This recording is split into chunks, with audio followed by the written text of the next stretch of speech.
So the stream's live. Let's go check on YouTube real quick and just make sure. Excellent connection. Oh, nuts. We're not in film and animation. We're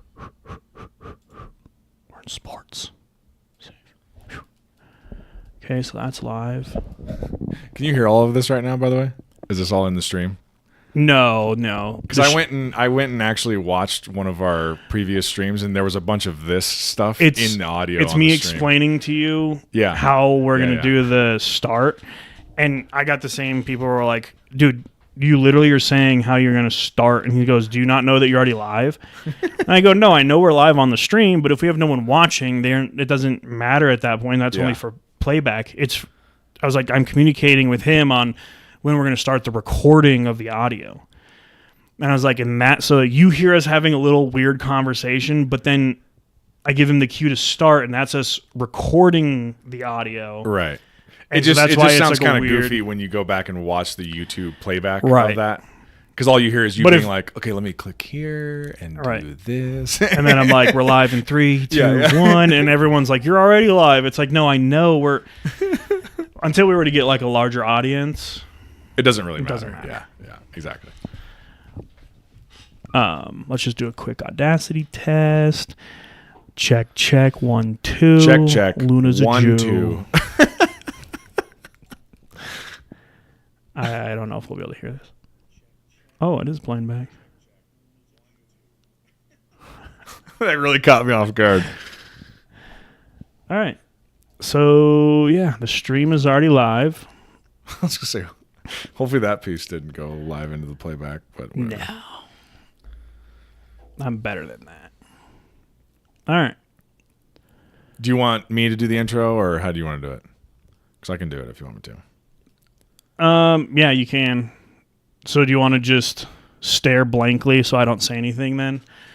I mean, all I'm going to do is hit in game 2. You'll see it change up here. Okay. So then that means the stream will be able to hear us. Okay. So I can just click, and then I'll go straight in Audacity and hit record if you want to just try and go like bang, bang. Yeah, so as soon as you hit record in Audacity, I'll start talking. Yeah, so I'm going to hit in game 2. That'll switch, and it'll show the camera and the other thing, and then I'll click Audacity and hit record. Works for me. All right, ready? Ready. Welcome back, everybody, to another episode of the Just Browsin Podcast. I am your co-host, Zach, back again with Matt today. And we are here to bring you our annual tradition, our March Madness episode for the 2025 Men's Division I Basketball Tournament. So we are recording this on St. Patrick's Day, Monday, the 17th of March. And the brackets were announced yesterday afternoon. And coming up on Thursday, the 20th, round 1 starts. So we are here. We are at one of our favorite points in the sports calendar, and that is March Madness. We have been doing... Honestly, arguably the greatest, I'd say, the greatest few weeks of sports. The Super Bowl is obviously a great 4 hours. Yeah. The NHL playoffs for me is like the greatest 2 months. But March Madness is like the greatest 3 weeks. It's so great. Ever. And I think I have said this on previous March Madness episodes, and I've said this to other people in person before as well, but I think it's like the Super Bowl and March Madness are like my 2 favorite sporting events for the sports calendar. We've now been doing a March Madness episode for at least a couple years, maybe even longer than that. And we usually do... I think we've been doing... Maybe it wasn't our first... No, it couldn't have been our first year because we started in August. So I think we might have done it our second year. So maybe we might have been doing it every year since then. It'll be 5 years that we've started this podcast here this August. In August, which is wild. So we probably have done it I'd say minimum 3 years, but I wouldn't be surprised if we've done it for 4 years. Yeah. All 4 years we usually do a March Madness. A preview episode like this, and then a recap episode once it's done, and kind of just go over all the crazy games, who ended up winning, what we thought of the national title game. I remember from I didn't go back and listen to our episode from last year, our recap one, but I do remember talking about how utterly dominant that UConn team was. Yeah. Do you remember us talking about how that was one of the most dominant men's basketball teams I've ever seen? Yeah, it was one of those every time they touched the floor, there was never any doubt that you were they're going to win. Yeah. Like the other team could be up by 10 with like 6 minutes left, and you're like, I think UConn's gonna just blow them out. They're gonna come back and they're going in by double, and all of a sudden you look and UConn's up by like 16, and you're like, oh, dude, it was absolutely insane. And they won. That was their second in a row, back to back, and they're in the tournament again this year. Although not looking nearly as strong as they have the past couple years. But never count them out. Apparently, but never count them out. I mean, the year before I think they were a 4th seed the year before, and everyone wrote them off, and all of a sudden it was kind of another one of those things. Like maybe they weren't as dominant, like just cleaning house, but they were like. Yeah, pretty easily winning most of their games. UConn is one of those programs. If you go back and look at, I was just looking at this the other day. If you go back and look at the national champion or like the national championship even matchup, like the final 2 teams every year for the past, 20, 25 years, UConn is one of those programs like Duke, like UNC, like Villanova, that like Kansas, that have had these little spurts where they have shown they are competing for national titles at least once, like every 5 to 10 years. Right. Like they are in the mix there, like repeatedly over time, which is really a testament to those programs because you have so many like guys coming such in. High turnover in college basketball. You're losing guys to the NBA draft. Guys are graduating and moving on. Like the fact that guys like Coach K and Roy Williams and like every single coach that UConn has had since, Calhoun and all those guys, like the fact that these programs have had this sustained level of success for such a long period of time is really kind of crazy. Well, I think it's like we talk a lot of football in here. College basketball, I do get excited about. Just it's very noted. I hate the NBA, but college basketball is completely separate from the NBA, so I actually enjoy it. But like you're saying, like Bill Self at Kansas, Izzo at Michigan State, Paterno when he was with Louisville, like you said, Coach K, Coach Williams, Calipari. Coach Calipari. Yep. Those guys were guaranteed locks for the tournament, and I was a big Kansas fan because they won me a lot of money when I was younger and in like a old pool. And then I bet on Michigan State when they were a 4 seed. And I think they went to the national championship game, and it was like a pick 4. So it's kind of like your 8-team thing that you do where you get points. Right. They were a 4 seed, and I think they went all the way. Yeah. And so they won me a side pool the same year Kansas beat them in the national championship game or something. So I just made both money. Yeah. So I'm like, I'm never going to root against a Tom Izzo team or like Coach K. My mom, loved Duke because of Coach K and how much of a stand-up guy he was and just a great person he was. That draws a lot of attention to maybe non-basketball, like big sports people, but those people that are like, he's just a great guy, so I want to cheer for his success. Yeah. And it was just, same with like Williams at UNC, but if you like Duke, you can't like UNC. Right. But it's just like they built a great culture. And then they get the talent that comes in for 1 year, and then they spit it out, and they go to the NBA in the first, a lottery pick in the NBA, and then they bring them right back in with the next 5-star recruit, and they do the same shit year in and year out. And I'm like, I don't know how you build sustained success like that, but I guess it's pretty easy when you're getting the best talent there is, and everyone leaves after 1 year. I think it's becoming a little bit harder now, which going with the NIL and the transfer portal and all that kind of stuff, which is what we have harped about a lot on this podcast in relation to college football.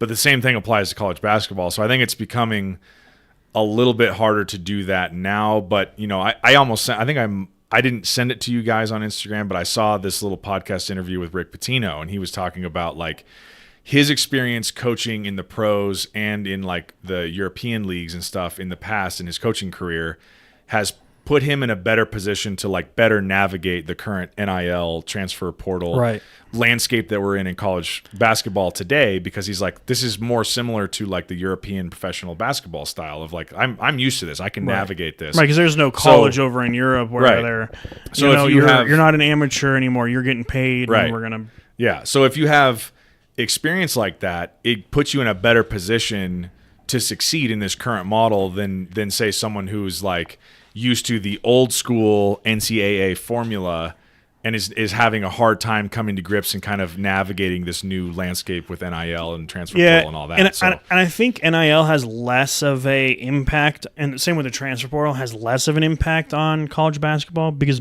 if you're transferring, that means you weren't the ultra superstar like Cooper Flagg. That guy's not transferring anywhere. Yeah. If he wants to stay in college, he's going to stay at Duke. Mm-hmm. Is he going to stay in college? No, he's going to be the number 1 overall pick. So you find a place that's going to be willing to give you money up front for 1 year of service that you're going to be able to shine at, and then you move on. Mm-hmm. So you don't have to worry as much with the transfers, but if you get like that 3rd or 4th year guy that's like, no, I'm like elevated my game, I'm just not NBA worthy compared to that 17-year-old, that's where you're like, yeah, okay, this dude's stacked up years and he's a great player. He's just not NBA worthy, but college-wise, and maybe if he's at a mid-major, he wants to make a jump to a Duke or a Kentucky or a Kansas or something like that. Yeah. So it's just, I think it's less impactful than football because you can leave whenever you want and go pro. Right. You know, there's no, you have to be a what is it, a redshirt sophomore, right, to enter the draft. Which I think they should change that in the NBA, but at the same time, I'm kind of like, I mean, it's not a physical sport. They're not going to because you basically just really have to hurt be their bodies. 1 year out of high school, right? 1 year removed from graduating high school. That's it. That's the only. Because I think the last person to get drafted straight out of high school into the NBA was. Because I know LeBron was. I know Dwight Howard was. I think Kobe was. So it would have been like early 2000s. It's someone that we're not expecting. I can't remember who. We could just Google it. Yeah, we could just look that up. But yeah, that is. I mean, that hasn't happened in a very long time. I think was Kevin Garnett right out of high school too. I think he might have been actually. The last NBA player drafted directly out of high school was Amir Johnson, who was selected by the Pistons in the 2nd round of the 2005 NBA draft. 2005, yeah, that sounds about right. Like, but that's what I was saying is it's like. Yeah. It's someone that we don't know. I don't know who Amir Johnson is. Because I knew LeBron was, and that was 2003, and Dwight Howard was like around there somewhere. So I knew it was like in that era, and then after that, you know, they've instituted that rule. So there's not been a very long. In '95, Kevin Garnett was. So yeah, Garnett was. '96, you had Kobe Bryant and Jermaine O'Neal. '97, you had T-Mac. '98, you had Al Harrington, Rashard Lewis, and Corleone Young. Bunch of people I've never heard of. 2001, you had Tyson Chandler. Oh, yeah. I remember Tyson Chandler. 2002, you had Amari Stoudemire. 2003, you had LeBron James, Travis Outlaw, Nadudi Ebe, and Kendrick Perkins, and James Lang. Oh, so Kendrick Perkins was right out of high school. Decent amount of people. And then 2004, you had Dwight Howard, Sean Livingston, Robert Swift, Sebastian Telfair, Al Jefferson, Josh Smith, J.R. Smith, Dorrell Wright. And then 2005 was the last year you had Martell Webster, Andrew Bynum. That was who I was thinking of, was Andrew Bynum. Okay. Gerald Green, C.J. Miles, Ricky Sanchez, Monte Ellis, Lou Williams, Andre Blash, and Amir Johnson. So that's why it says Amir Johnson, because he was the last pick of Interesting. Okay. I was thinking of Andrew Bynum. That's an interesting list. And then, after 2005, they were like, you got to play... So it was really only from when? 96 to 05? I mean, technically... There was a guy that got drafted in 75, and then until then, it was 20 years later. So it was Daryl Dawkins, who was a good player, and Bill Willoughby. Those guys were drafted in 75, and then it wasn't until 1995. So there could have been a rule in there that I don't know about. Just because I'm not gonna know that history, but yeah. Now these guys, you go to Kentucky for 1 year with Coach Calipari, one and done. Jamal Murray, Anthony. I mean, geez, that I think it was you guys that sent it in our Instagram group chat that they were like, who would win this? And it was like all like the all-time UNC versus all-time Duke squad. Yeah, but it had like USC, I think UCLA, like all those. And I'm like, well, is this college players or is this like when they get into their prime, you put them all together? Yeah, because if it's at their college height, I don't think Jordan was that great in college, was he? I mean, I think he was good, but I don't think he wasn't like what he became. Right. I don't think. Yeah. Because I was looking at that and I'm like, that Duke roster is disgusting. The Duke roster is disgusting. And the Kentucky roster is disgusting. And remember how disgustingly good Zion was when he was at Duke too? It was insane. I mean, like Kyrie, Zion, like there's just the depth. I mean, the depth of all these programs would be really good. Yeah. I mean, you could even go like Andrew Wiggins and Joel Embiid coming out of Kansas, like just insane depth. But honestly, I think Duke or Kentucky would take that. I mean, they're just I think so. Too deep. Calipari's had some fucking monsters on his squads over the years. That 2012 squad won. That was the year that my dad and I won that pool. I think they lost one game that year. Yeah. And they ran the fucking table. Like all of our teams got bounced out, but we had picked them number 1 overall in the draft, and they won the whole shooting match, and they won us our money that year. They're just, and I mean that's where I love college basketball too, because we could sit here and we'll start going through the bracket sooner than later. But like we could sit here and be like Auburn is technically the overall favorite to win because they got the true number 1 seed. Mm-hmm. But all of a sudden, you could have number 5 Michigan, who just makes a run and is in the championship game, and you're like, "How did this happen?" Yeah. And do we want to, before we dive into the bracket, maybe give just like, I'll be fully transparent, and I say this every year. I always leading up to March Madness, I'm like, you know what? This year, I need to watch more games, be a little better prepared, do a little more research, and there's just. With football ending and then like the end of the college football season, I just don't pay attention for such a long time. And then when I do, it's like coming right down to the wire, and it's like conference championship weekend essentially is when I start going like, oh, fuck, I need to be paying attention. So that's what I do every single year, and that's what I did this year again, of course. So all of my like gut feelings have come from just in the last like 5 days, you know, and then just doing some reading and stuff like that. But one thing that I noticed. Well, a couple points that I noticed before we go into the bracket that I found were interesting, just like trend-wise and stuff. Big year for the SEC. The SEC's got a bunch of great teams. I watched quite a bit of the SEC tournament, the semifinals and the finals. Came away really impressed with Florida in the SEC tournament. Duke, really outstanding team. Star player Cooper Flagg, is he healthy? That's a big question coming into the tournament, and that does play a factor. Now, I think they won the ACC title without him, right? So they're still a really good team without him, but it does help to have your star player, the best player in the country, healthy. So that remains a big question mark. Auburn, number 1 team most of the year, number 1 overall seed in the tournament. They lost 3 of their last 4 games and lost and got bounced out in the SEC tournament. I don't know, something to think about. I don't know what to do with that information, but it's like, momentum means a lot coming into the tournament. And that's where I love March Madness because we don't know shit. Yeah, we don't know shit. Well, and also... We were going to run through this, and most people like to pick the highest seed because that's what their brain tells them to do. Right. But you never know if UC San Diego just comes out and balls out as a 12 seed against Michigan and beats them. And you're just like that's why it's so great because you just have no like basketball. It's not like football. It's not like Western's going to go play Ohio State. Yeah, and beat them. And beat them. That's not going to happen. Even if Ohio State was the worst team in the FBS, they're probably going to beat all of the D2 schools. Might be one D2 school that could beat them out there, but if so, there's be some few and far day. between. Yeah. And so it's one of those things that you're just like, football is completely different, but that's why I love like hockey and basketball. Like any day you get a hot goalie in hockey and no one can score on him and your team gets 2 goals and you win a 2-1 game and you're like, we weren't supposed to even be here. Right. But you could win. That could happen. Same with basketball. I mean, I was watching the, FCSB highlights against Virginia when it was the first ever 16 to beat a 1. Right. A few years ago, Dude, they won by 20 points over the unanimous number 1 seed what Virginia. The fuck? What happened?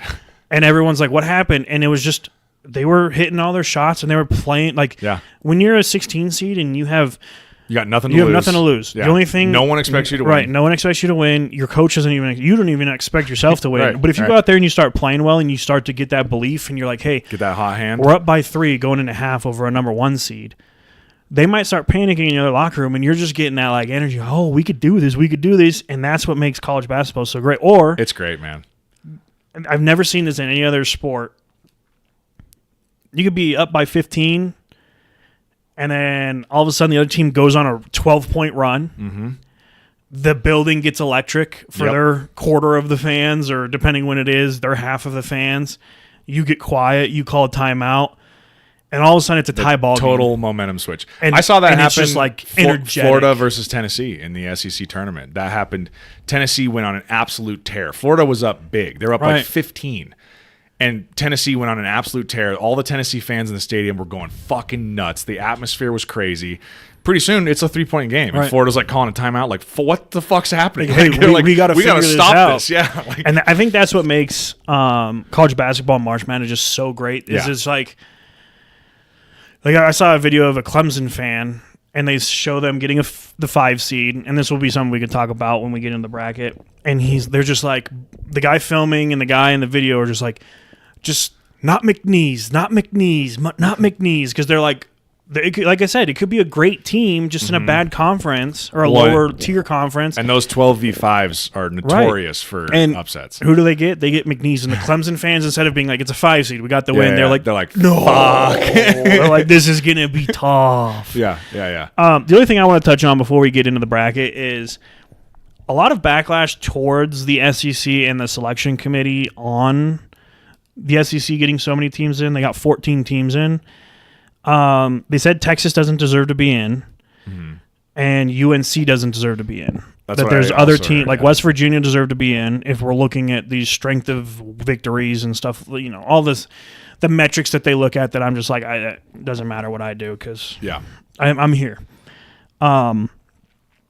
Someone brought up a good point, and I don't know how much this plays into it, because I don't know who actually selects the brackets, but ESPN and the SEC have a partnership.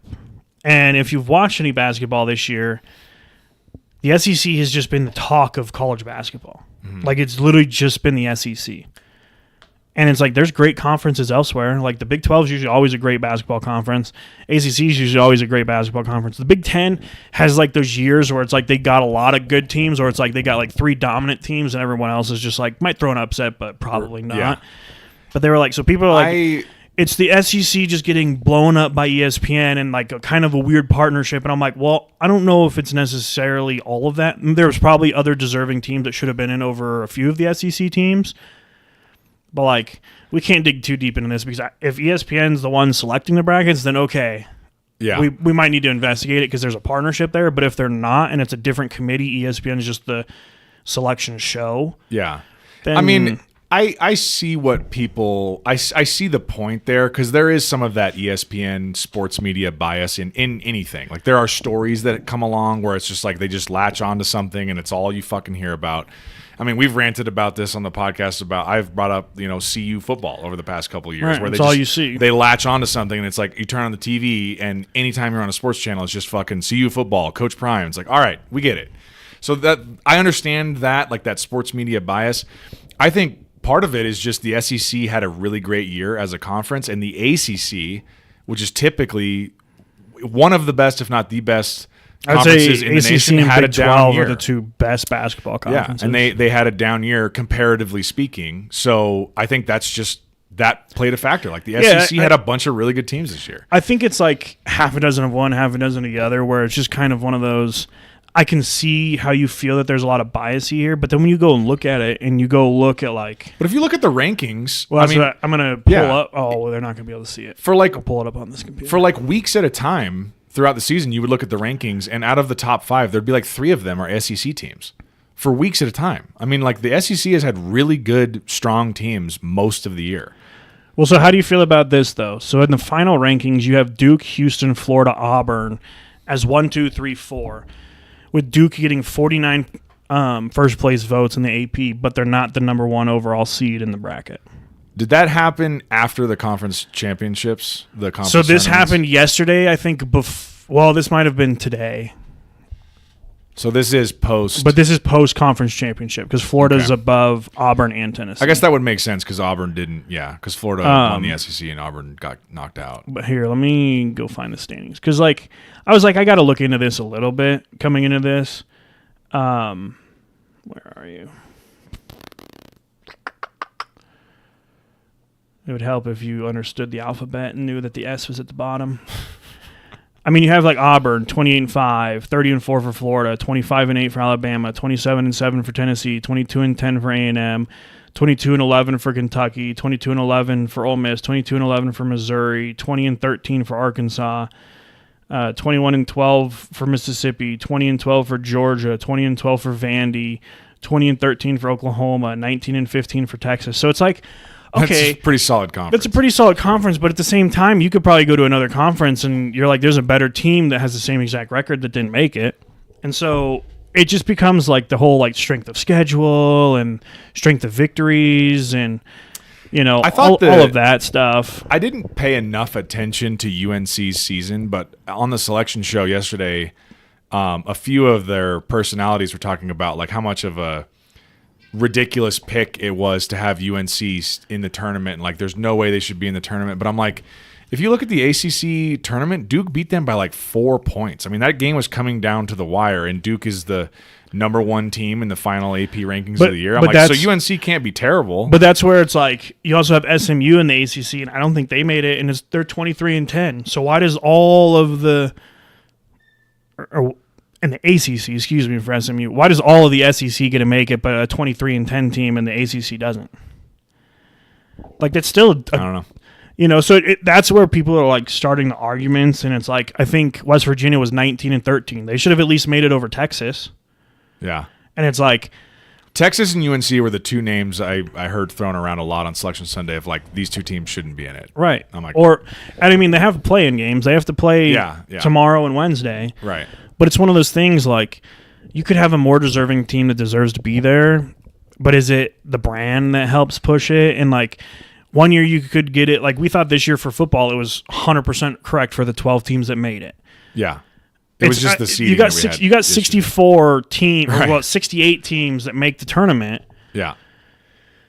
Okay, it's going to be easy to get to probably the top 40 teams in there. Yeah. And then from there on out, you're like, we have, like, they need to, and I'm sure there's a scoring system in place, but you have to just put like stats on a table, and it's got to all be about wins, not like points per game or anything, but about wins and who they beat and like strength of schedule, strength of victory, strength of losses, and stuff like that.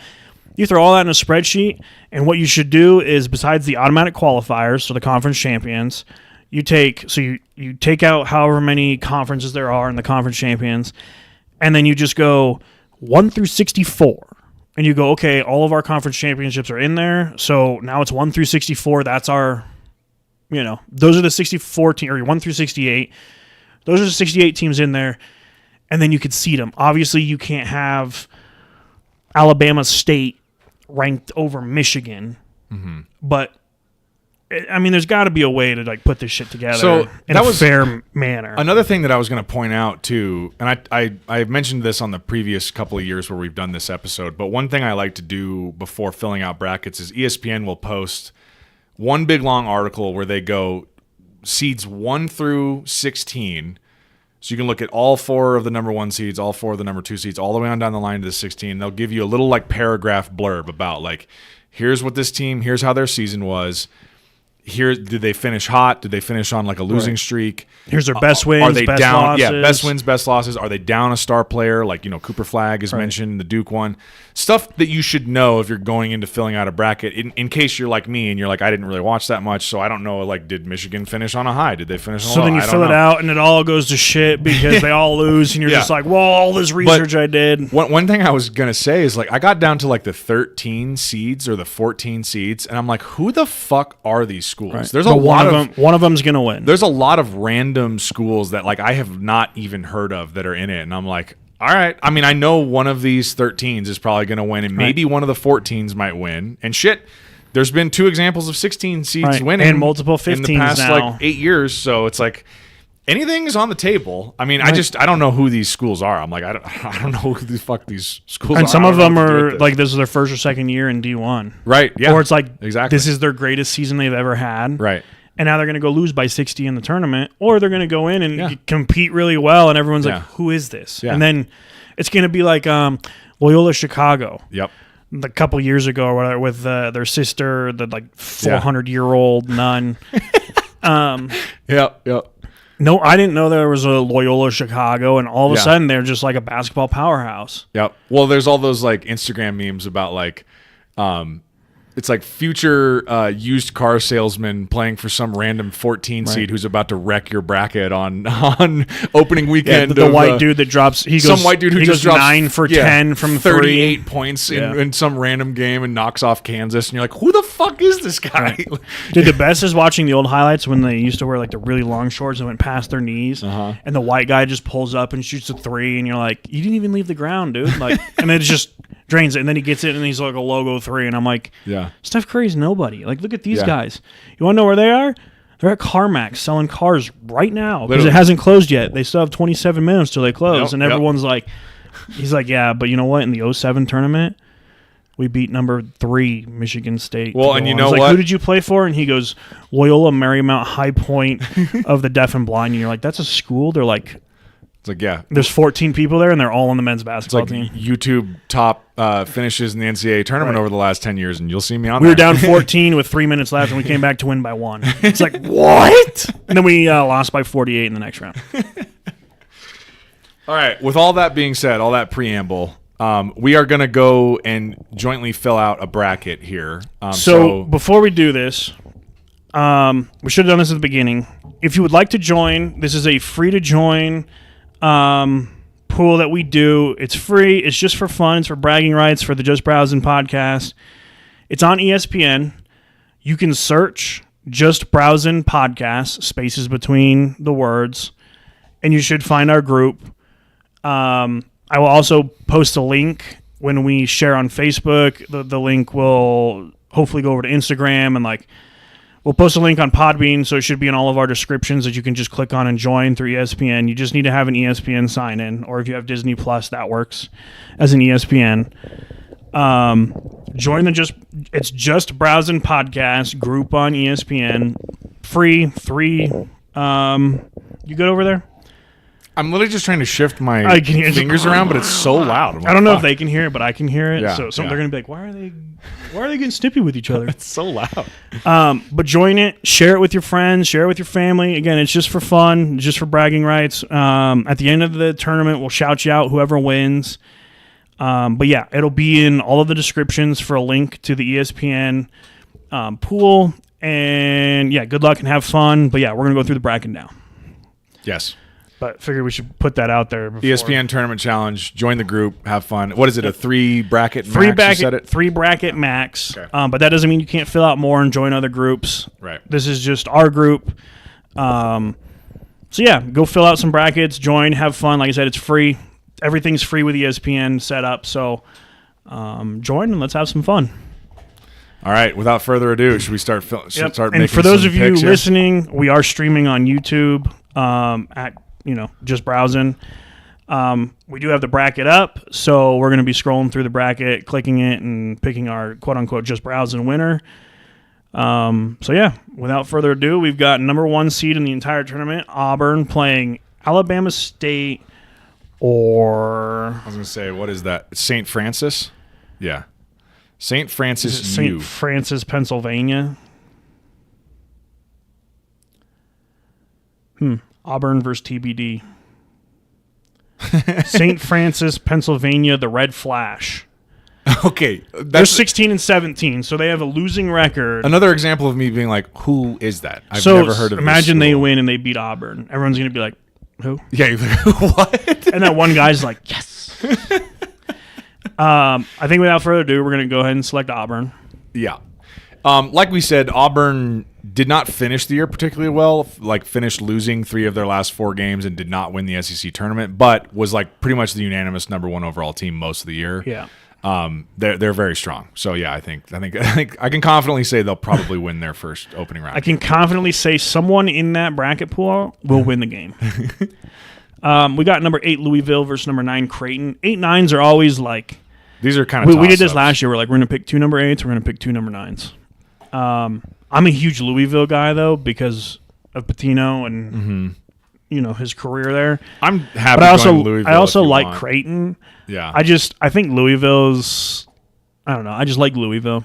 Okay, let's go Louisville. I'm happy with that. Again, we could be completely wrong already. We could be over 2. Michigan, UC San Diego. Michigan, I think, ended really well. They did. Just maybe not in the Big 12 tournament, but they ended the season pretty hot. So who ended up winning the Big 12 tournament? I believe it was Wisconsin. That was Wisconsin? Okay. So I think we're safe going Michigan. Yeah, I like Michigan. This is one that, in my personal bracket, I have A&M winning, but I've heard Yale might give them a lot of trouble. Okay. So I made a list yesterday. I finished it up today at lunch, but I was doing a little bit of research, and I have like a like and a don't like column of teams. Let me see. Did I put Yale on there anywhere? I don't think so. I don't really know. If you've heard like potential upset with Yale, I mean the 13/4s, that's not uncommon. Yeah, that was one of the ones that I've heard is Yale could give Texas A&M a run for their money. I don't know why. That's just what people have said. Let's do this. What are the other 13/4s? Do we think Akron versus Arizona? Do we think we like an upset on one of the other ones over this Kentucky over Troy, and Texas, I would take Yale out of all of those four. I was going to say High Point plays Purdue. That's a 12-5 right? No, that's a 13-4. 13-4. Oh, yeah. Oh, I was reading all the Wait, what? How'd you get confused? What happened? So we got High Point versus Purdue as a 13-4. Oh, I'm mixing my numbers up. It's 3-14, you dumbass. I'm like, dude, they have two of the same. Okay, so it's 4-13. So I was in the right one, right? I don't know. I don't know what Arizona, I don't know where you got Akron confused just now, but Arizona, Akron, High Point, Purdue, and then Maryland, Grand Canyon in Maryland. Yeah. So I'm kind of leaning towards Yale. Okay, I think we should pick at least one 13/4 upset. Let's go Yale. Well, and here's how I pick them too. Do you think A&M would beat Michigan in the next round? Because it's like if you miss them one game, but then the team you pick in the other side wins, it doesn't. I mean, you negate 1 point, like 100 points or whatever it is. Yeah. That's how I try and pick some upsets. I like going Yale here. Okay. I'm going to try and actually create an ESPN account with our login information so we can load this and people can see it. Ole Miss versus San Diego State or UNC. So that's what we were just talking about of like people saying UNC doesn't deserve to be in the tournament. Yeah. So they got to win a play-in game just to be here. Against San Diego State tomorrow. And then they play on the 21st, so that would be... That's Friday. Probably Ole Miss. Yeah, I'm leaning Ole Miss. Yeah. They had a decent year in the SEC. Iowa State, Lipscomb. Iowa State's without one of their best players, if not their best player. I still think they have enough to get this one done. But moving forward, I don't know how much I trust them. But I think they beat number 14, Lipscomb. Okay. Number 7, Marquette. Number 10, New Mexico. New Mexico just got upset, I think, quote-unquote upset, by CSU in the Mountain West Conference Championship. I remember... You're also not a Lobo. You're an Aggie. Yeah, I'm an so Aggie. You might get in trouble for picking New Mexico here. Yeah, my Aggies did not make it this year. I was reading some positive reviews of New Mexico, but I can't in good conscience select. I figured I like Marquette too. Fuck the Lobos. They beat CU last year, but I like Marquette. And then I already had Michigan State selected because I just want to see if we could fill out the bracket. But I think number 2 Michigan State beats Bryant. I mean, Tom Izzo and Michigan State typically really good tournament performances. I'm always a fan of Michigan State, so yeah, I like. He's hard to bet against come March. Yeah. Do you want to just finish this bracket and get our final 4? Yeah, let's just do that. All right, so we're gonna go back up to the top. Michigan State versus Marquette, 2-7. I'm gonna lean Michigan State and Tom Izzo. That's what I was gonna say. Okay, yeah. Let's go Michigan State. Ole Miss, Iowa State, and if I'm correct, Iowa State's best player is out for the tournament. I have Ole Miss on my don't like list. Ooh, don't know why I put that, but I have no notes. It's just on. So Ole Miss is notable results. They lost to Purdue by 2. They beat Alabama by 10. They lost to A&M by 1. Auburn by 10. Auburn by 30. Holy shit. They beat Tennessee by 2, lost to Florida by 19, and lost to Auburn by 5. So a lot of losses to Auburn there. Right. But, I mean, that's the number one team in the nation. Iowa State lost to Auburn by 2. Beat Marquette, beat Baylor, beat Kansas, lost to Arizona, lost to Kansas, lost to Houston, beat Arizona. But you said they are without their best player? I think they're without their best player. Let's see. The Cyclones. I mean, that does make a difference. However, Keyshawn Gilbert, second on the team in scoring and first in assists, was just ruled out for the season. So their second best scorer and their best passer is ruled out for the season. So do we think they still have the juice to beat Ole Miss? Since 2008, number 3 seeds have won 22 of 28 meetings against number 6 seeds. Wow. That's crazy. I kind of want to go Iowa State. I'm kind of leaning Iowa State as well. Yeah. Yeah. I think that Auburn game looks better for them than Ole Miss losing Auburn 3 times. Number 13, Yale versus number 5, Michigan. How much do you like your 13 Yale pick? I mean, I'm not like in love with them. How much confidence do you have against them against the Michigan team? Let's look. Michigan doesn't have like the greatest wins. They're not bad wins. Oh, well, that's picking. Let's go back to Yale. Let's go look at their stuff. UIC Flames. Don't know who that was, but they lost by 12. Lost to Purdue by 8. Lost to Minnesota by 3. Rhode Island by 4. Beat Princeton. Beat Cornell. Beat Princeton. Beat Cornell. Yeah, I don't know what to do with that information. They're a good shooting team, and they don't turn the ball over. They grab offensive rebounds, and they prevent second chances on the defensive end. They play a pack line style defense that forces teams to shoot from behind the arc on nearly 50% of their attempts. Sheesh. So if Michigan's not a good shooting team, Yale could force them to... Wow, Yale holds their opponents to 69. They are 0-1 versus top 25 teams compared to 7-5. I don't know. I would probably lean Michigan on this. Michigan. But again, that could be, there could be that one team. You never know. And then Auburn, Louisville.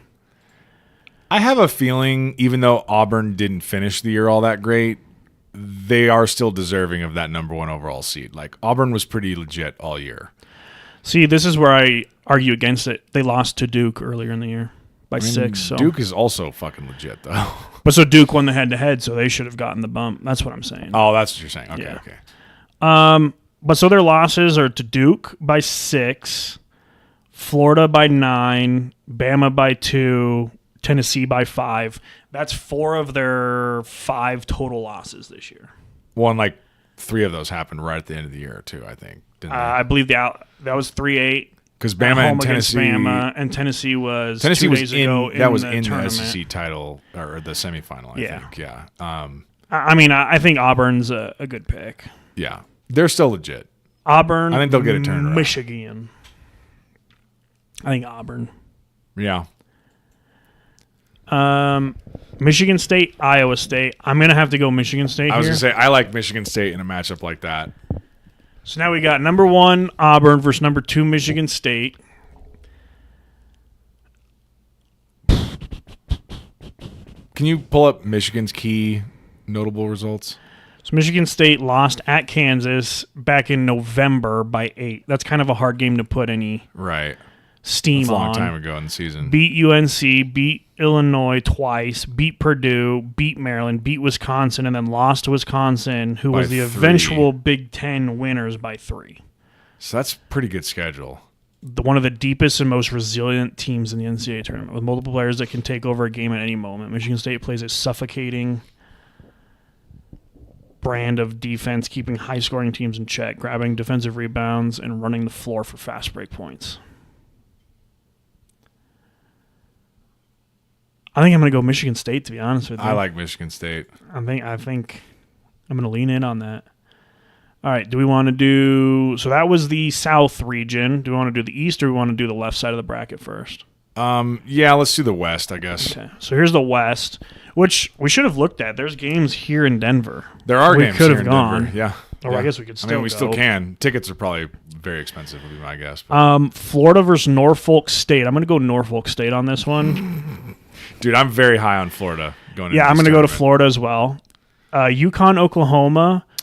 I like UConn in that matchup. I like UConn as well. Oklahoma played tough in all their SEC games, but they never could find like that win. They were like always close, but they could never find the win. Well, and UConn's got that championship pedigree. They're coming off back-to-back national titles. Hurley's going to have them ready to go.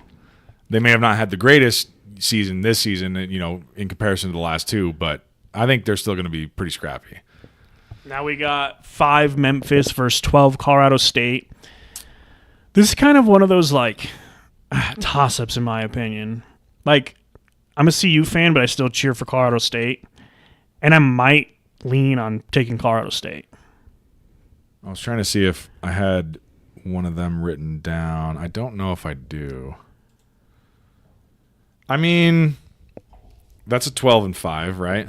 Yeah, we could go look at other 12-5s to see. I mean, another 12-5 that we were talking about this is McNeese versus Clemson. I think I might take McNeese on that game. So that would be a 12-5 that we could take. We didn't take the 12-5 in this one. I mean, I don't think it would be outlandish if... And Liberty, or I think I would pick either Colorado State or McNeese to win, but I wouldn't be surprised if 2 win.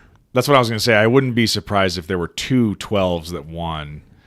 I mean, I won't argue with you if you want to go CSU here. Let's go CSU. They just won their tournament, so why not? Yeah. Which is funny. They beat New Mexico, I believe, in the tournament championship game, and they got a lower seed than New Mexico. Number 4, Maryland versus number 13, Grand Canyon. I think Maryland's a safe bet here over Grand Canyon.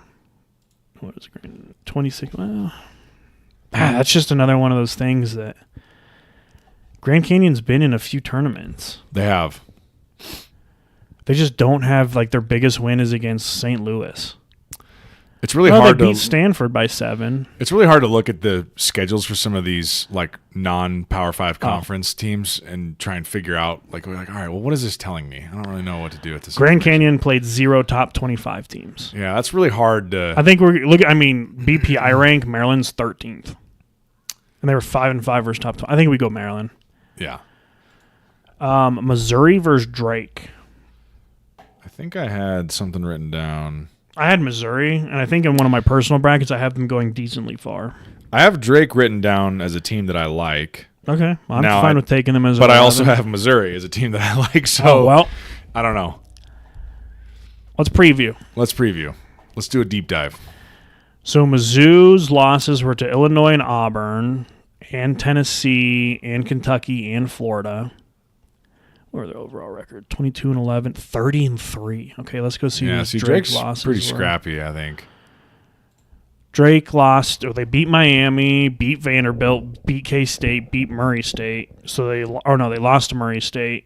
They lost to Murray State by 7, and Bradley by 2. But they beat Bradley twice before. I'll say a lot of W's there in those key. So that's 2 of their 3 losses. Was 1 to Murray State, 1 to Bradley, and then 1 somewhere else on their schedule. It's not showing us. Let's see.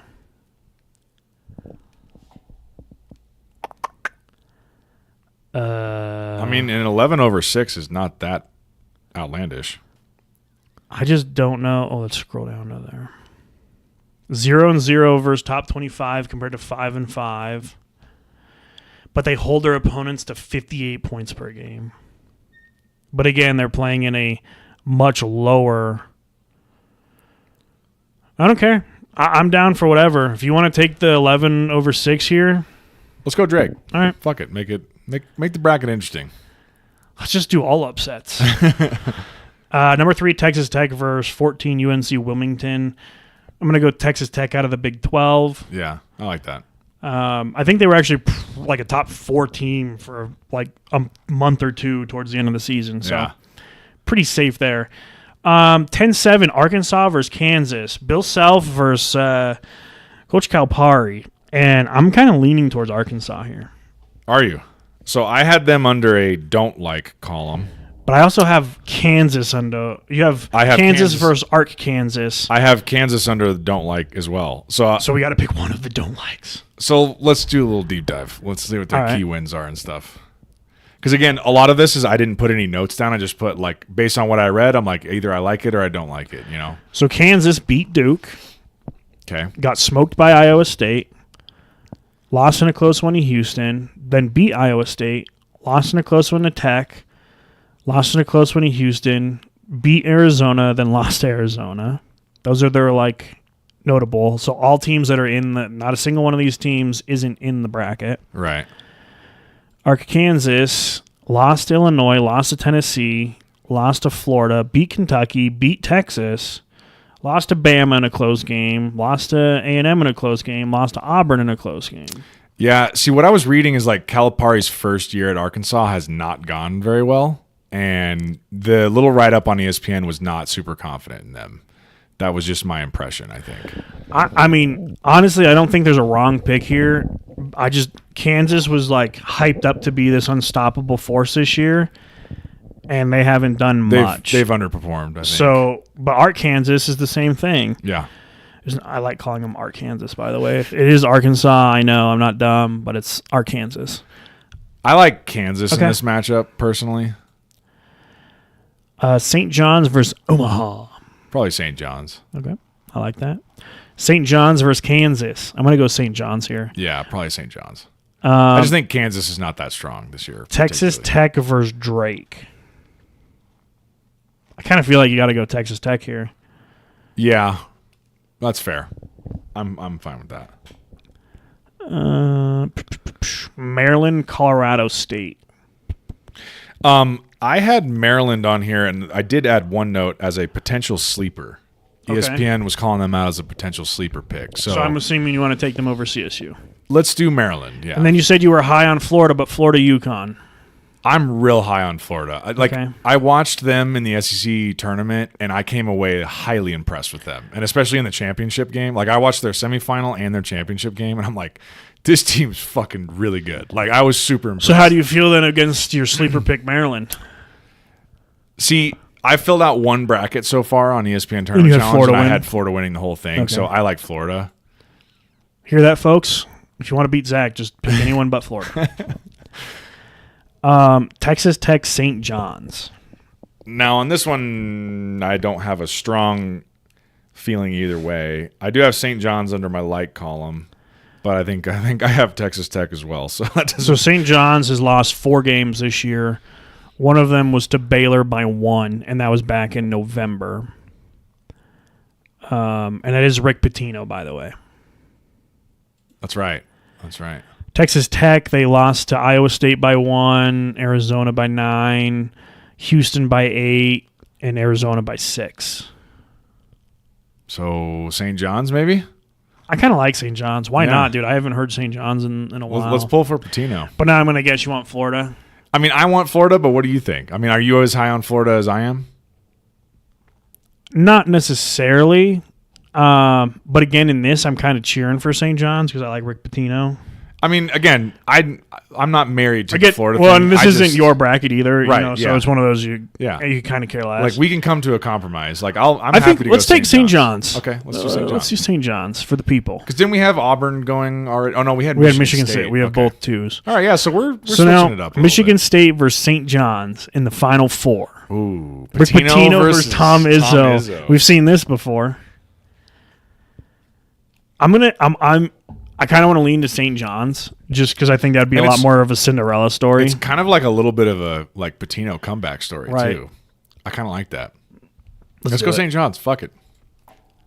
All right. St. John's in the finals. So that was the West bracket, and then out of the South and the West, we picked Michigan State and St. John's, with St. John's going to the championship game. Let's jump up onto the East bracket where we have Duke versus, I think it's American University and somebody else, with Duke winning. All right. Yeah, it's American versus Mount St. Mary's is the play-in game there. Yeah, I'm going to have Duke win that one. Yeah. 8 Mississippi State versus 9 Baylor. I'm at 8-9 to me. You might just flip a coin and I have Baylor under my don't like list. All right. So take State. that information what you will. I don't know what you want. So you fucked us. You fucked us. Oregon versus Liberty. Liberty. Those fucking commercials. Yeah, by the way, that was a free ad for you guys, so if we blow up, I want money for that. Let's look at that. I mean, here's one thing I will be when I'm filling out brackets. I will not be picking Liberty because they're in the same conference as New Mexico State, and fuck Liberty. But I don't know shit about them in terms of how good their basketball team is this year, and I don't know anything about Oregon either, honestly. Doesn't look like Oregon had that great of a year. Oregon was 3-5 versus top 25, which is better than 0-0. Or is it? We never know. But here's the real kicker. If we have Liberty win, are you okay with Arizona winning 2 games? Oh, see, I can't root for U of A either. There's all these teams that I can't root for. I can't root for UNM, can't root for Liberty. You start to throw out like logic, and somebody's like, I can't cheer for you guys to win, so I got to pick against you. And then you like look at the score and you're like, oh, they're up by 35. Well, how many 12 over 5s have we picked already? Did we already pick 2 of those? We've only picked one 12 over 5. We've only picked one. And I like McNeese over Clemson. So let's go Oregon here. Okay. Yeah, and we'll save our other one for McNeese. We'll do that. I'm assuming Arizona over Akron. Yeah. How did Arizona get a 4 seed at 22-12? Although I do have Akron under my list, but I wouldn't. Fuck U of A. Do you want to go Akron? I'm down. Let's go Akron. Fuck it. All right. Fuck U of A. BYU versus VCU. Bunch of white kids shooting threes, dude. I have VCU under my list. All right, VCU it is. I don't think we have an 11 seed yet. Oh yeah, we do have Drake. Yeah, I like 2 11s, 2 12s. I like Wisconsin. I'm a heavy Wisconsin guy. Well, and they just won their tournament, so. I do like Montana, but they knocked UNC out, so we didn't have. Last year, I think we had all 3 Colorado schools in. We had CSU, Colorado, and UNC all in the tournament. Oh, shit. I don't even know if I realized that. I remember CU and CSU making it. Yeah, CU was close to getting, I think it was either Sweet 16 or the Elite. No, Sweet 16, I think. They had to beat Marquette, and they fought back, but came up short. All right, St. Mary's and Vanderbilt. I feel like Vanderbilt's kind of one of those SEC teams they threw in there. Kind of liking St. Mary's out of the WAC. I don't have either of them written down, so I'd be happy to go St. Mary's here. Let's go St. Mary's. The SEC's got to fall apart at some point. Alabama versus Robert Morris. Bama was really strong most of the year, so I think Bama there. Bama or St. Mary's? Probably Bama. Roll Tide. Wisconsin VCU. I'm liking Wisconsin. Yeah. Oregon Akron. You want to roll with a 13 of the Sweet 16? Yeah, I mean, we don't have a seed that low going. Let's do it. That deep so far. Akron's going to knock off Arizona and Oregon. And then I think we're both in agreement of Duke. Yeah, Duke. Duke looks pretty strong. You know, as fun as it would be to see Akron beating Duke, if Cooper Flagg's healthy in the next 10 days, I'm taking Duke. Yeah. Even if he's not healthy. Wisconsin, Alabama. That's going to be a good matchup if that I'm kind of leaning towards Wisconsin. Let's see. These are Alabama's notable. Beat Houston, beat UNC, beat A&M, lost to Auburn, lost to Tennessee, lost to Florida, beat Auburn, lost to Florida. But I can excuse those losses. Those are really good teams. Wisconsin beat Arizona, lost to Marquette, lost to Illinois, lost to Maryland, beat Purdue, beat Illinois, lost to Michigan State, beat Michigan State. Man, Wisconsin's kind of all over the map, aren't they? Yep. They have got a wealth of experience. I'm taking the experience. One thing to think about, it was about 10 years ago, almost exactly, Wisconsin and Duke played in the national title game. So why not match them up? We could do a rematch, Wisconsin versus Duke. Wisconsin and Duke, duking it out. And Duke won the last time. They won the national title. That was Krzyzewski's last title, I think. I kind of feel like you got to go Duke here. I feel like Duke's just too deep. Really fucking good. And I mean, even without Cooper Flagg, they're still really good. And with him, they're really, really good. I would say he's healthy here because I feel like they wouldn't play him in the first 2 rounds. Yeah, and Wisconsin, looking at those notable results, they're kind of all over the map. Like, I don't know. They beat some good teams. But they also lost to some teams they probably should have beat. They could be hot right now. So I like Duke. I like Duke too much. Okay, let's go Duke. All right, so we got Duke out of the East region, and to top it off, we got the Midwest region. We got Houston versus SIUE. Oh yeah, let me. We're gonna go Houston, no matter who. Well, we could just click preview. Oh, they're the Cougars. SIU Edwardsville Cougars, Southern Indiana University Edwardsville. SIU Edwardsville. Never heard of them. Yep, never heard of them. Can't even click on their names. What if ESPN was just like, we have no results for this team? They're making their first NCAA appearance. So that's probably why I've never heard of them. Not that we're trying to choose them. I'm just trying to see who they are. But it's SIU Edwardsville Cougars. All the SIU Edwardsville Cougars fans out there listening to the Just Browsin podcast. We apologize. Are like, how dare you guys put some respect on our name? You guys don't know where the Southern Indiana University of Evansville or Edwardsville, whatever it was. We played in front of 5,000 fans every game. That's including our TV and radio audience. We're going to go Houston to beat you guys by a lot. Yeah, I think so. Gonzaga, Georgia. I can't go against Gonzaga, dude. So I did have Gonzaga on my don't like list, and I don't know why. I remember reading about that this morning. Don't really know shit about Georgia. I have Georgia on my like list, so I don't know. Just based off that, I'd pick Georgia. Based off that, we're going Gonzaga. But historically, I've really liked Gonzaga. I like Gonzaga as a tournament team, typically. Did you know that Mark Few, their head coach, he has just taken them to their 20th conference title or something like that, like their regular season conference title in that. What is that? Is it the W? The WAC? It's not the WAC. It's like the. I forget. Pretty sure it is the WAC. I don't think it is the WAC. I think they play in some. Pretty sure it's the WAC. I don't think so. I think it's a different conference, like WCC or something. I don't know. I forget what it is, but they have made WCC tournament. Well, I think they were the WAC last time. WCC. Probably Western Coast Conference, the West Coast Conference. Something like that. But it was some insane stat of Mark Few has coached Gonzaga to 20 WCC regular season titles out of 21 years or some insane stat like that. It's Jesus. Yeah, but then you look at the conference, you're like, oh, you guys could have upped your competition. Maybe this is why you guys haven't won a national championship, because you guys up the competition. That's the thing about Gonzaga is they usually come into the tournament and they're usually ranked pretty high. They're They've 1 through really 4 good seed season. But then you're but their strength of schedule, they haven't really played anyone that tough, and then typically they'll win 1 or 2 games and get bounced out. And so you're I don't really know. Or they'll get to the Sweet 16 and then they play the 4 or 5 seed, and you're just these guys played 20 different games against ranked opponents.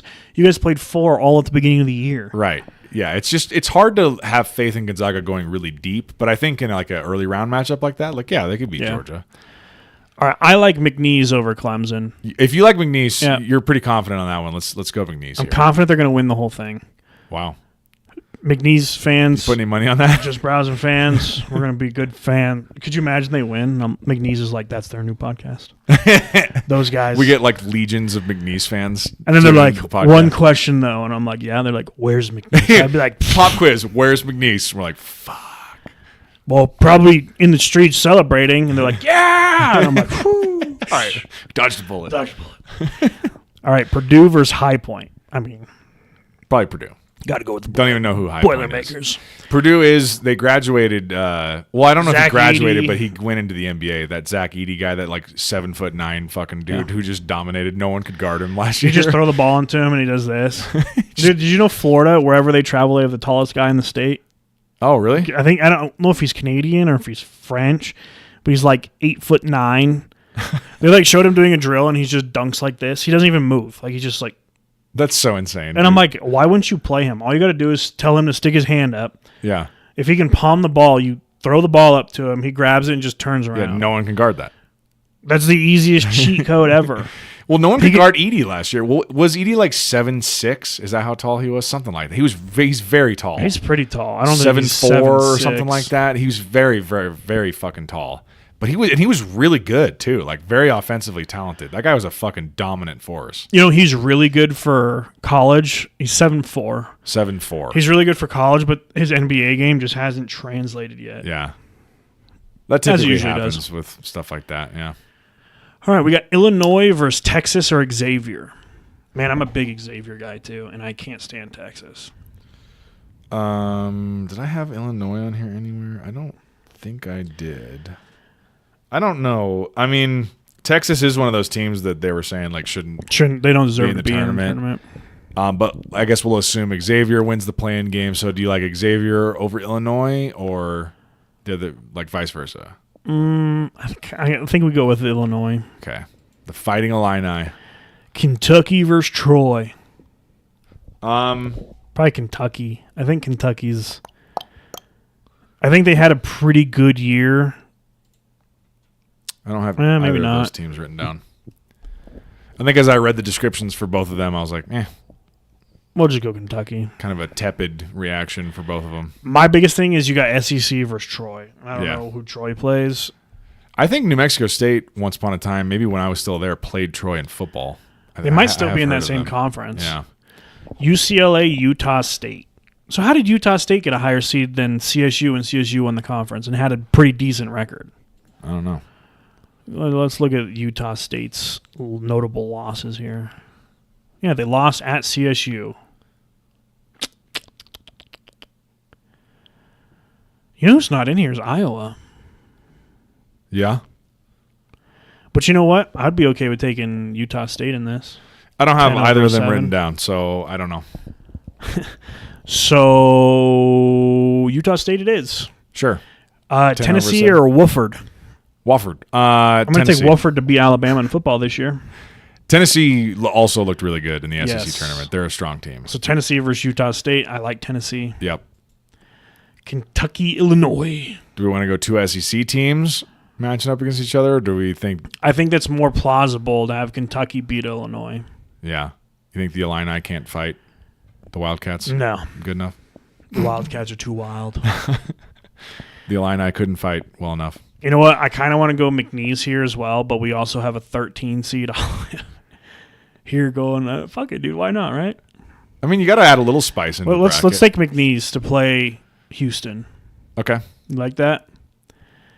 All right, we got Houston, McNeese. I think Houston gets it done this year. I think they can punch their ticket towards the Final Four to at least go to the Elite Eight. Yeah. Tennessee, Kentucky. I like Tennessee in this. Tennessee's very good. I did get to see them play. I also like Orange a lot. I haven't seen Kentucky play, but I have seen Tennessee. And just like the eyeball test, Tennessee's good. I think we take Tennessee.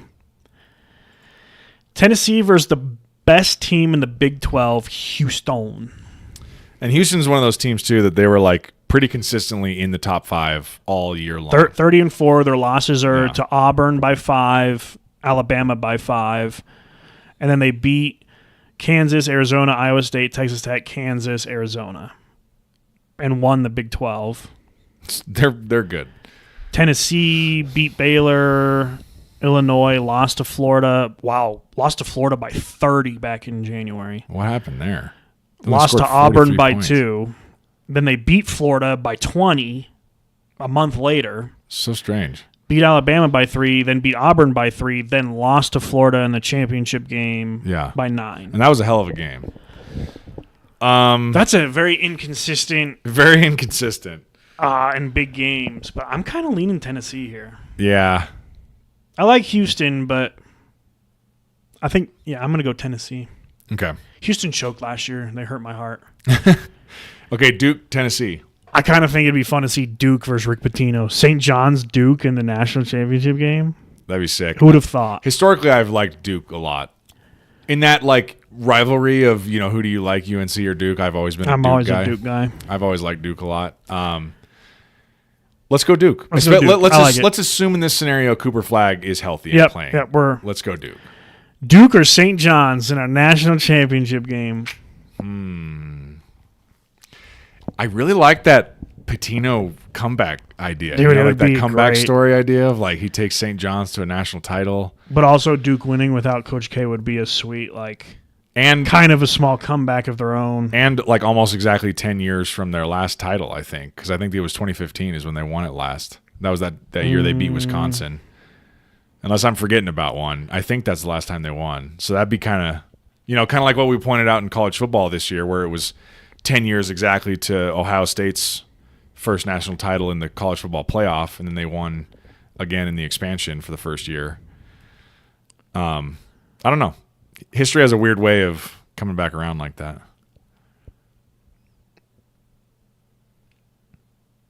Yeah, they were in the Final Four. They made it to the Elite Eight last year. And was their last title win was 2015? The 14-15 season. They were 35-4. Wait a second. They're 31-3, so they can't have 4 losses. I think we go Duke. You like Duke over St. John's? I think Duke gets it done with Cooper Flag. Okay. We got Duke as the national champions, ladies and gentlemen. Alrighty. I like this bracket. We made some... I like this bracket so that we get like 12% right. And but there was enough, like, I mean, I know we have just 1s and 2s basically in the Final Four. We have 3 2s and a 1. But along the way we got there, I like the road. I like the road we took, you know. Well, we picked some upsets. And no team higher than a 7 seed has ever won. You mean lower than a 7 Lower seed? than a 7. Well, I mean, that's where it's so dumb. Lower than a 7 seed would technically be 6, 5, 4, 3, 2, 1. That's a lower number. Higher would but it's be high ranked. Right. It's just stupid. I think we had this. Is that really last true? year. No team lower than a 7 seed? I believe so. Let me I thought just like an double check. 11 seed won one time. Like when UConn won, weren't they like an 11 seed? But maybe I'm misremembering. Maybe they were only a 7. Because it seemed like way bigger of a deal. It seemed like a huge upset that they were. I think there was a.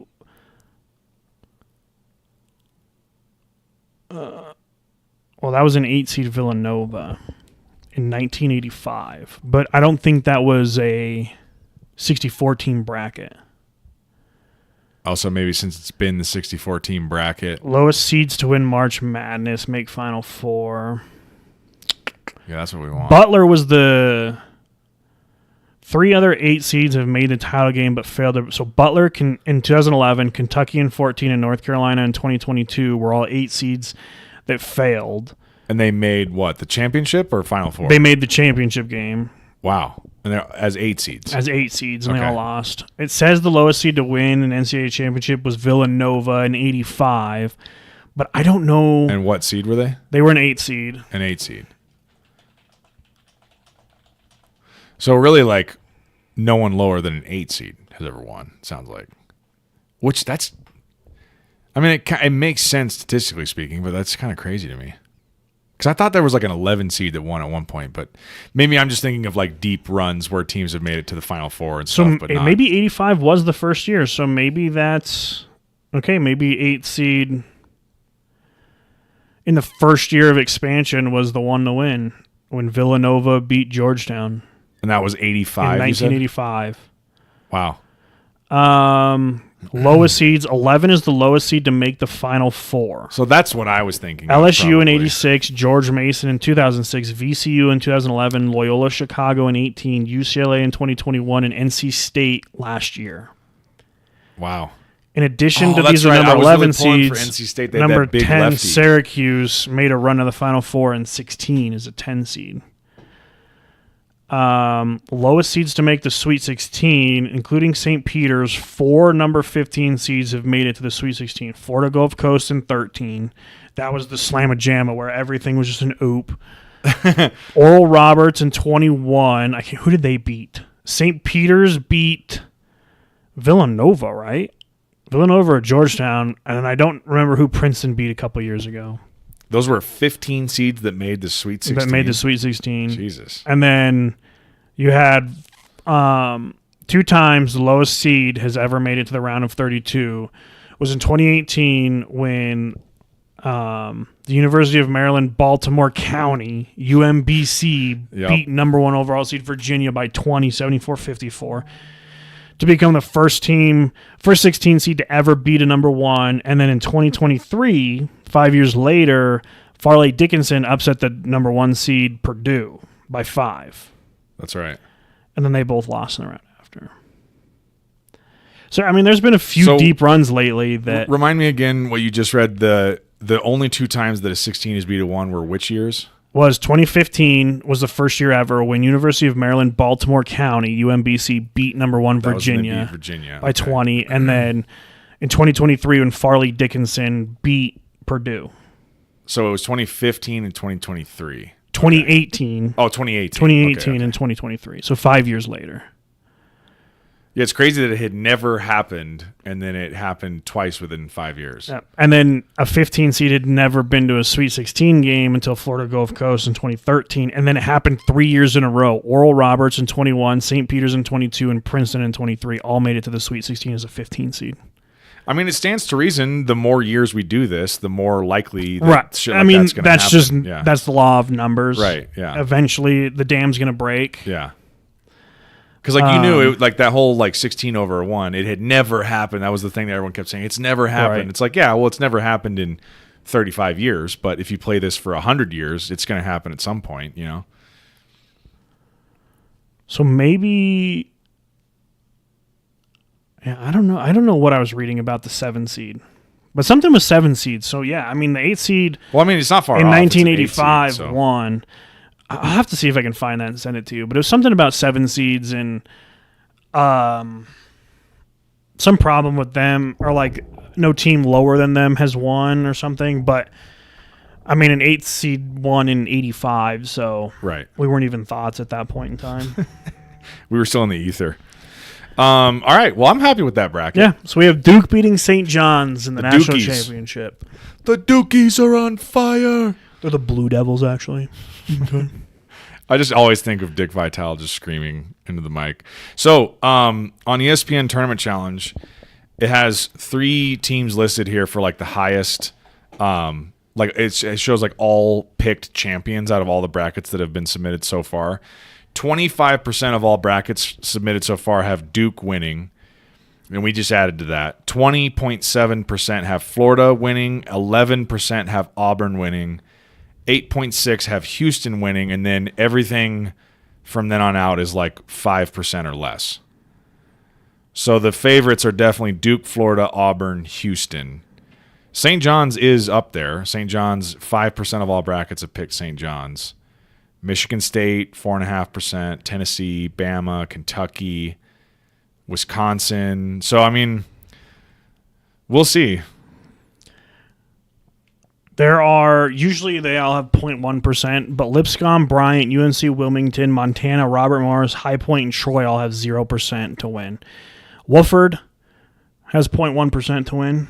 So, the Wofford clan out there is... McNeese, your McNeese team, 0.1%. There we go. They're going to do it. They're going to do it. They're going to win it all. I want to view the people's bracket. Oh, there we go. Okay, so here's the people's bracket. I was going to say, what does that mean, the people's bracket? So it's just the percentage of time that each team gets picked. Okay. So usually it's 1, 2, 3, 4, 5, 6, 7, 8. 1, 2, 3, 4. 1, 2. Yeah. Because it's just most people pick the higher. So this is the averages of each pick. So Auburn is at 98% in round 1, 92% in round 2, 87% in round 3. Oh, but they have Michigan. So they have 1, 2, 3. They have 70% of Michigan State over 30% Iowa State. So let's see where the furthest, so 5 so far. Michigan in the Sweet 16 is the furthest. The other side is 1, 2, 3 with Duke. 11% picked U of A to 1, make 2, 3. Sweet 16, it looks like. Oh, they've got Clemson. 55% has Clemson over Purdue.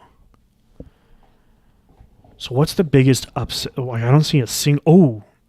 Oh, no, Memphis is the 5 seed. Never mind. Let's see. Who has the highest upset rate? Drake has a 40% chance over Mizzou right now. CSU's 35%. Those are both pretty big. McNeese is 19. Yep. Utah State's 34. They're a 10 seed. So right now, Drake and CSU are 40 and 35%. Those are the 2 biggest possible upsets.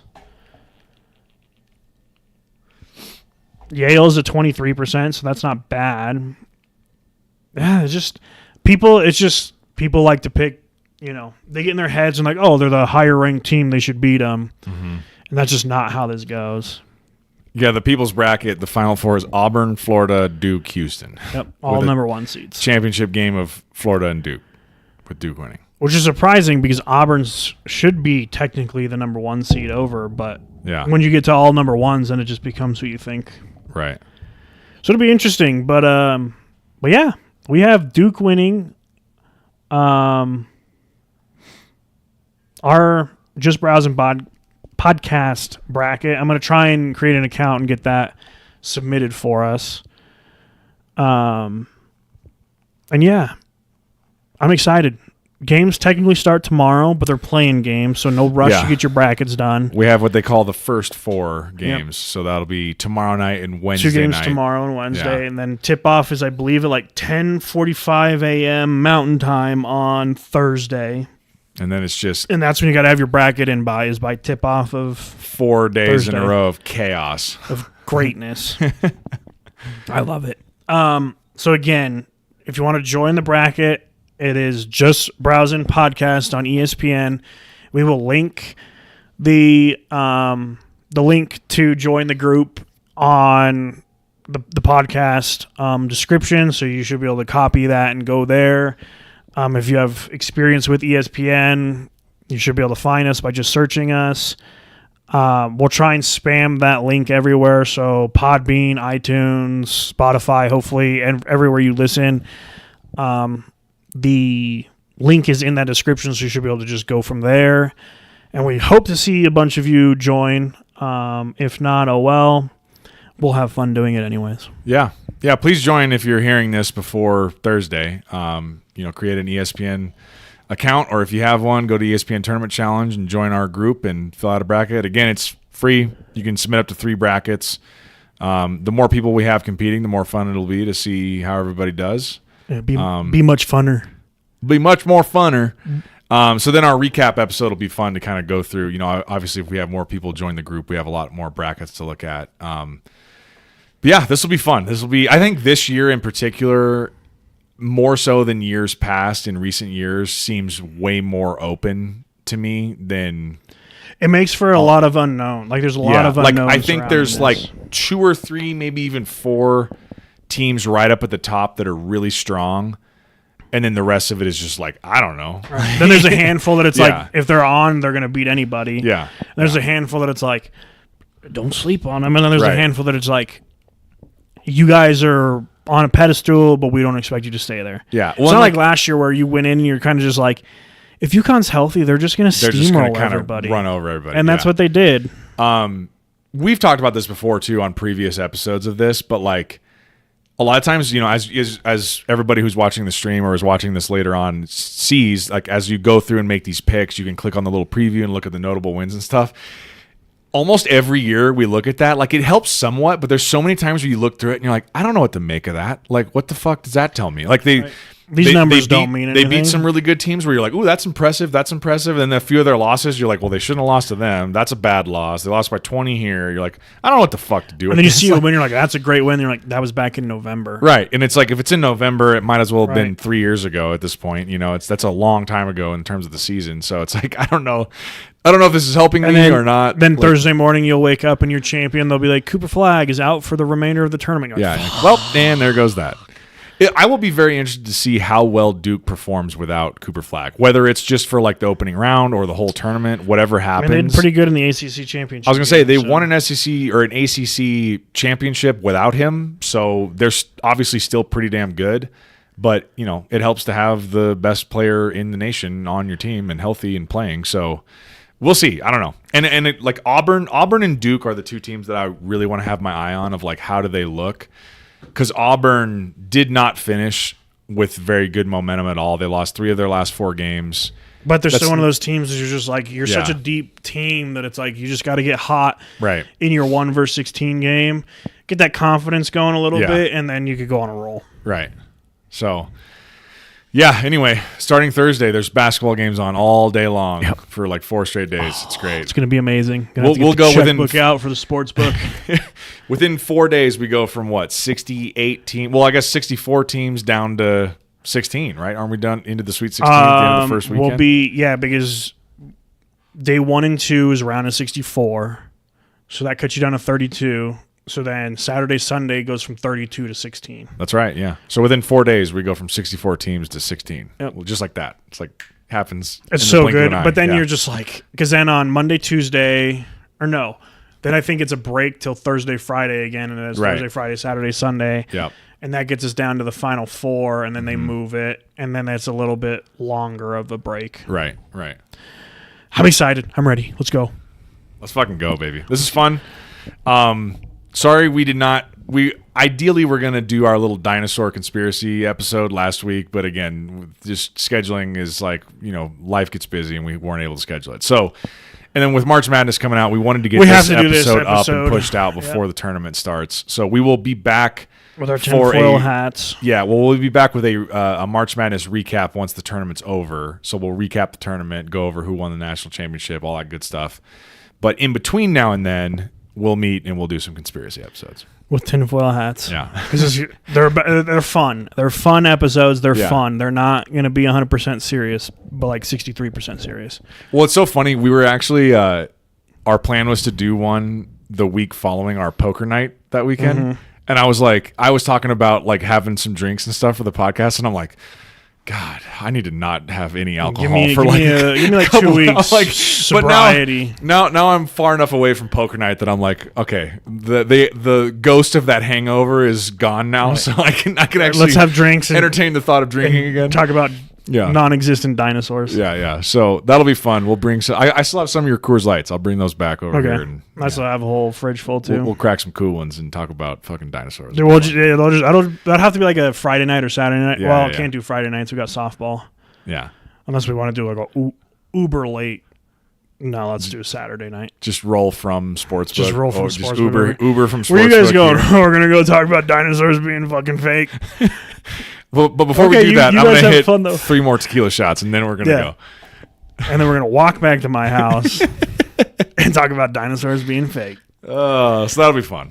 But I think I don't want to throw it out there for next weekend. The plan will be maybe next weekend. Yeah. Or this upcoming Saturday.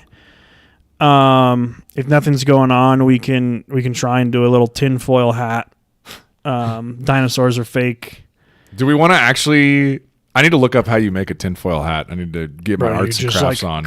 You could literally just get like an actual hat, and then you could just... But don't they have to have points? Do they usually have points or something? They're usually like just like a pointed hat. Oh, it's like a cone almost? Kind of like a cone hat. Okay. I mean, we could look it up. That wouldn't be too hard. I want to look up how they made them in fucking signs. Like, what do they look like in signs? I think they're just super tall ones. Okay. But we'll see if... Well, actually, how's that going to work with the headphones? We got to think about how we're going to do it with the headphones. Oh, that's uncomfortable. Or we just don't wear headphones.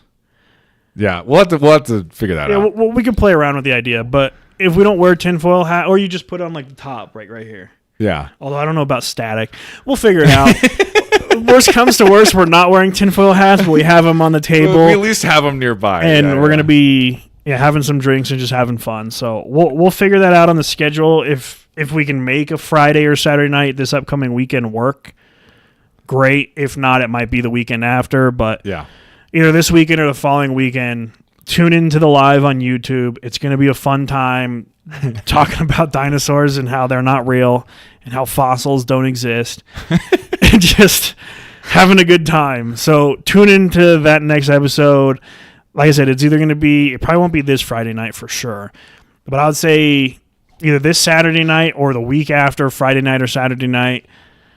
We're gonna have some fun, so tune into the live because it'll be a lot more fun to watch us do this live, and you can chat with us in the YouTube chat.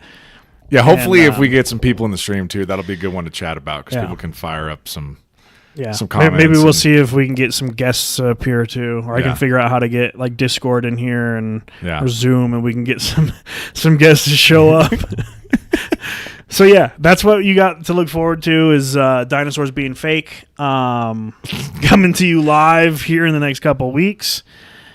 But thanks for tuning in. Go make a bracket, join the group, and let's have some fun. In the meantime, make a bracket, watch the games, have fun with March Madness, and we will talk to you guys next time. Thanks, everybody. Peace out. Bye-bye. All right, stream.